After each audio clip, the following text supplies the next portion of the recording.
Morning बच्चों, कैसे हो आप सब। आज हम आपकी वर्कशीट नंबर 76 जो है चुनावी राजनीति वो हम आज करेंगे। भारत में चुनावों को क्या लोकतांत्रिक बनाता है, कि हमारे जो भारत में चुनाव होते हैं उनको किस तरह लोकतांत्रिक बनाया जाता है या उनको किस तरह लोकतांत्रिक बोला जाता है, उसके बारे में आज हम पढ़ेंगे।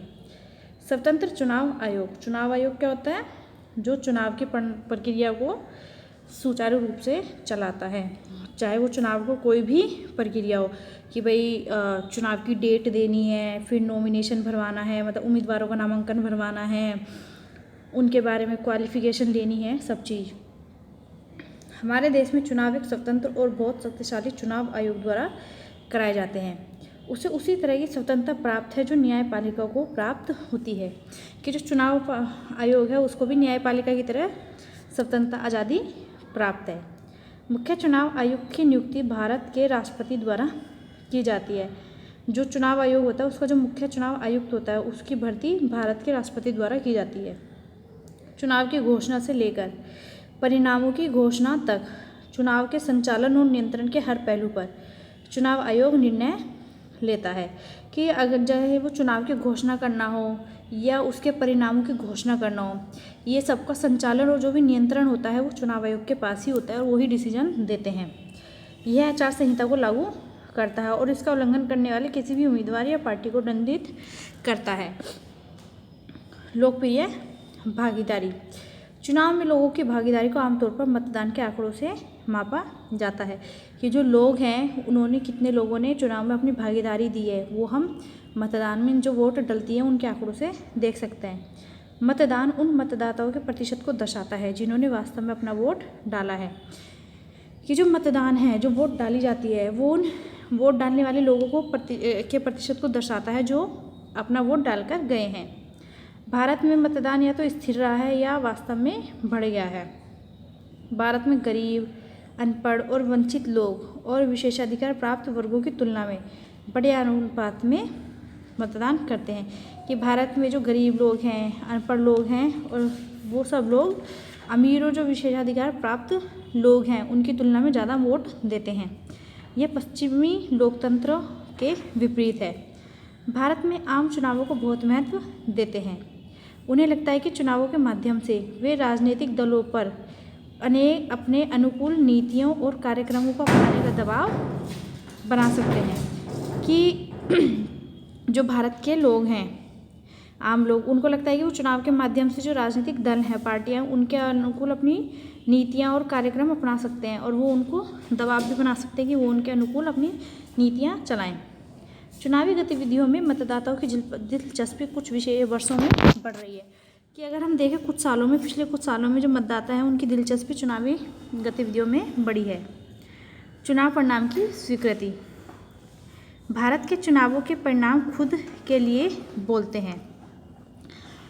सत्तारूढ़ दल नियमित रूप से भारत में राष्ट्रीय और राज्य दोनों स्तर पर चुनाव कराते हैं, कि जो सत्ता में नहीं होते हैं वो दल नियमित रूप से, मतलब एक टाइम के लिमिटेड टाइम के अनुसार भारत में राष्ट्रीय और राज्य दोनों स्तर पर चुनाव हारते हैं।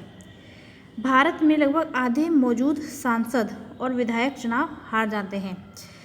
बहुत कम विवादित चुनावों को छोड़कर चुनाव परिणामों को आमतौर पर पराजित पार्टी द्वारा जनता के फैसले के रूप में स्वीकार किया जाता है, कि जो पार्टी हारती है वो चुनाव के नतीजों को जनता का फैसला समझकर अपना लेती है, स्वीकार कर लेती है।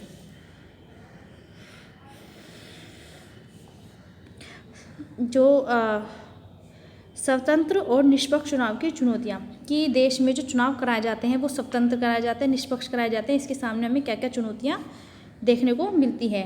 पहला, चुनाव में अत्यधिक धन का प्रयोग, कि जो चुनाव है उसमें सबसे ज़्यादा धन का प्रयोग किया जाता है, जिससे क्या होता है, चुनाव स्वतंत्र तो रहता है पर निष्पक्ष नहीं रह पाता है। आपराधिक पृष्ठभूमि वाले उम्मीदवार चुनाव लड़ते हैं, कि पिछले उसमें पढ़ा था कि आपराधिक भूमिका नहीं होनी चाहिए, परंतु अब क्या है, जो उम्मीदवार हैं उनके ऊपर आपराधिक मामले रहते हैं या उनकी पृष्ठभूमि जो है वो आपराधिक रहती है, फिर भी वो चुनाव लड़ते हैं। ढंग के विकल्प की कमी, कि अब क्या है, चुनाव में उम्मीदवारों के मतलब जो लोग होते हैं वोट डालने वाले, उनके सामने ढंग के विकल्प नहीं होते जो उनका चुनाव सही से कर सके। टिकट बांटने के लिए संबंध वरीयता, कि अब जो टिकट बांटे जाते हैं उनमें क्या है, संबंध देखे जाते हैं। ये भाई ये मेरे पार्टी के मतलब मेरा बेटा है, बहू है, चाचा है, ताऊ है, तो इनको ऐसे आपस में टिकट बांट दिए जाते हैं। बड़ी पार्टियों की तुलना में छोटे दलों और निर्दलीय उम्मीदवारों को कई समस्याओं का सामना करना पड़ता है। जो बड़ी बड़ी पार्टियाँ होती हैं उनकी तुलना में जो छोटे दल होते हैं या जो निर्दलीय बिना किसी दल के जो उम्मीदवार चुनाव में लड़ते हैं उनको बहुत सारी समस्याओं का सामना करना पड़ता है। प्रश्न 1, चुनाव आयोग की क्या भूमिका है? वो जो चुनाव आयोग है वो चुनाव की घोषणा से लेकर परिणामों की घोषणा तक सारा काम नियमित रूप से और नियंत्रण करके कराता है। आप क्यों सोचते हैं कि लोगों को चुनाव प्रक्रिया में सक्रिय भाग लेना चाहिए? क्योंकि अगर लोग सक्रिय भाग लेंगे तो क्या है, उनको पास जो हमारे उम्मीदवार हैं उनमें अच्छी देख लेंगे, मतलब उनकी कमियां उनकी अच्छाइयां देखने का अवसर मिलेगा। फिर हमारे देश में जो सरकार चलाने का ऑप्शन है उसमें हमें ज़्यादातर लोग हिस्सा लेंगे तो अच्छे बुरे जो उम्मीदवार हैं उनको हम सही से वोट दे पाएंगे। प्रश्न 3 आ जाता है, स्वतंत्र और निष्पक्ष चुनाव की क्या चुनौतियाँ हैं? कि ज़्यादा पैसा इस्तेमाल किया जा रहा है, खून का संबंध या संबंध वरीयता को दी जा रही है, आपराधिक पृष्ठभूमि वाले हैं, निर्दलीय उम्मीदवारों को ज़्यादा समस्या सामना करना पड़ता है। प्रश्न 4, आपने चुनाव में भ्रष्टाचार से संबंधित समाचारों के बारे में सुना होगा, जैसे मतदाता सूची में झूठे नाम शामिल करना, शासक द्वारा सरकारी सुविधाओं और अधिकारियों का दुरुपयोग, धन का अत्यधिक उपयोग, मतदाताओं को डराना और मतदान के दिन धांधली करना। उन्हें ठीक करने के कुछ तरीकों का सुझाव दियो। तो इसके मेरे हिसाब से तो होना चाहिए कि बेटा जो उनके ऊपर निगरानी की जा रही है वो कड़ी तरीके से की जाए, और जो जनता है उसको भी इस तरह का जो भ्रष्टाचार किया जा रहा है उसको बंद करने के लिए जागरूक करना चाहिए। और जो भी व्यक्ति गलत तरीके से चुनाव में हिस्सा लेता है उसका जो पार्टी की तरफ से जो उसकी सदस्यता है उसको खारिज कर देना चाहिए। ये आपकी वर्कशीट थी। अगर किसी भी बच्चे को कोई दिक्कत आ रही है समझने में तो आप बेटा मेरे से पूछ लें।